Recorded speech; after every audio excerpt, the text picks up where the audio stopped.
Flight planning, or to be more precise, pre-flight planning, is an integral part of the task of getting an aircraft to its destination as efficiently and safely as possible.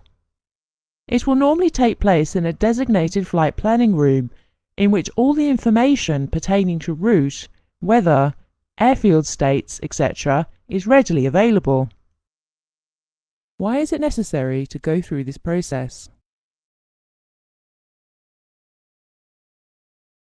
We can answer that question with a few examples of all too common occurrences.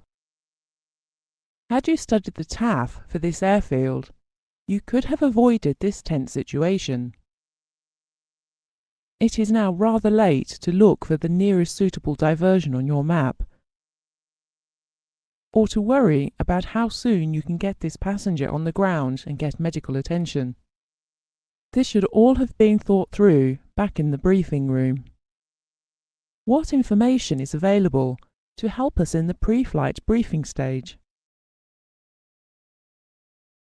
Perhaps the most obvious item we shall require is a map of our proposed route. This may be in the form of a topographical map or an airways map, which may be found in the Jeppesen manual.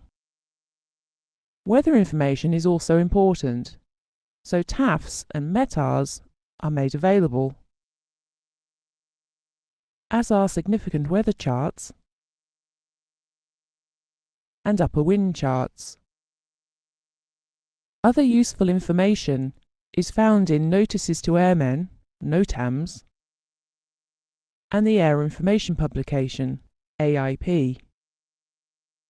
These are just a few of the sources of information that we can use to ensure, as far as possible, that our route is trouble-free.